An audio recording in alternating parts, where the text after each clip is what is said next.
Design নিয়ে কাজ করি তাদের এই কালার মোড সম্পর্কে স্পষ্ট ধারণা থাকা প্রয়োজন। আমাদের এক এক ধরনের কাজের ক্ষেত্রে এক এক ধরনের কালার মোড ব্যবহার করতে হয়। আমরা খুব কমনলি ইউজ হয় এই ধরনের দু তিনটি কালার মোড নিয়ে আমরা কথা বলবো। লক্ষ্য করুন আমার এখানে একটি ইমেজ ওপেন করা আছে ফটোশপে, যে ইমেজটির নাম waterlilies.jpg। এটি 66.7% জুমে আমরা দেখছি এবং এর পাশে একটি শব্দ লেখা আছে যেটি হচ্ছে RGB /8 দেয়া আছে। এটি দিয়ে একটি বিশেষ বৈশিষ্ট্য, এই ইমেজটির একটি বিশেষ বৈশিষ্ট্য প্রকাশ পায়, সেটি হচ্ছে এটি RGB কালার মোডের ইমেজ, অর্থাৎ রেড গ্রিন ব্লু কালার মোডের ইমেজ, যেটি 8 বিটের। আমরা এই বিষয়টি নিয়ে এখন আলোচনা করব। আমরা ইমেজে মোড মেনুতে গেলে দেখব যে এখানে বেশ কয়েকটি কালার মোডের তালিকা আমরা দেখতে পাচ্ছি। মূলত প্রথম যে অংশটি রয়েছে এটি মূলত এর কালার মোড এবং পরবর্তীগুলো কত বিটের এবং অর্থাৎ পার চ্যানেলে কত বিট করে থাকবে সেটি ডিফাইন করার জন্য এর পরের অংশটি রয়েছে। আমরা এখানে দেখছি যে এই ইমেজটির কালার মোড RGB তে টিক দেওয়া আছে। কালার মোড বিভিন্ন রকম হতে পারে, আমি এর আগেই বলেছি, এবং এটা বিভিন্ন কাজের ব্যবহারের উপর ভিত্তি করে এর কালার মোড পরিবর্তিত হতে পারে। উদাহরণস্বরূপ আমরা যদি প্রিন্টিং নিয়ে কাজ করি সেক্ষেত্রে আমরা CMYK কালার মোড ব্যবহার করব। আমরা যদি স্ক্রিনিং টেকনোলজি অর্থাৎ আমরা এই ইমেজটিকে যদি পর্দায় প্রদর্শনের জন্য তৈরি করি তাহলে অবশ্যই RGB নিয়ে কাজ করব। এছাড়াও ইন্ডেক্স কালার এবং গ্রেস্কেল কালার রয়েছে, যেটিও বেশ ব্যবহৃত হয়। আমি যদি এক কালার নিয়ে কাজ করতে চাই সেক্ষেত্রে আমি গ্রেস্কেল কালার নিয়ে কাজ করব। এছাড়াও আমি যদি বাছাইকৃত ইন্ডেক্সড কালার নিয়ে কাজ করতে চাই সেক্ষেত্রে আমি এই কালার মোডটি ব্যবহার করব।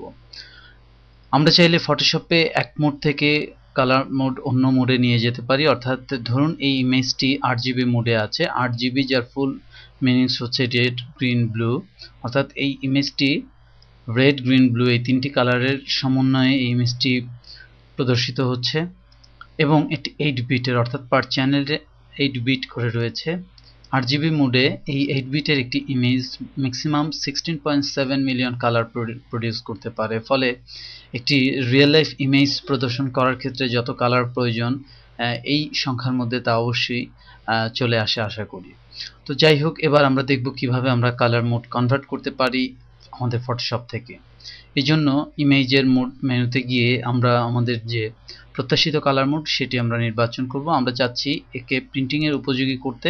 আমরা ফলে এখানে CMYK কালার, যার ফুল মিনিংস হচ্ছে সায়ান, মেজেন্টা, ইয়েলো এবং ব্ল্যাক, এই চারটি কালারের সমন্বয়ে আমি এটাকে রিপ্রেজেন্ট করতে যাচ্ছি, কারণ আমাদের ছাপার সময় আমাদের চারটি আলাদা আলাদা প্লেটে কালারগুলোকে সেপারেট করে দিতে হবে। যাই হোক, আমি CMYK করছি, এবার আমরা ওকে চাপছি। লক্ষ্য করুন এই ছবিটি CMYK কালার মোডে পরিণত হয়েছে এবং এখানে কিছু কিছু কালারে কিছুটা পরিবর্তন এসেছে এবং এই পরিবর্তন এই কারণে যে CMYK কালার মোডটি এমনভাবে ডিফাইন করা হয়েছে যেখানে প্রিন্টিং উপযোগী কালারগুলোই কেবলমাত্র ধারণ করতে পারবে। ফলে এখানে যে সকল কালারগুলো প্রিন্টিং অনুপযুক্ত ছিল সেই কালারগুলো এখান থেকে রিডিউসড হয়ে গেছে বা কালারগুলো কনভার্ট হয়ে গেছে প্রিন্টিং উপযোগী করে। ফলে এখানে কালারে কিছুটা পরিবর্তন আমরা দেখতে পাচ্ছি। আমি যদি Ctrl+Z চাপি তাহলে আমি পার্থক্যটি বারবার দেখতে পাবো।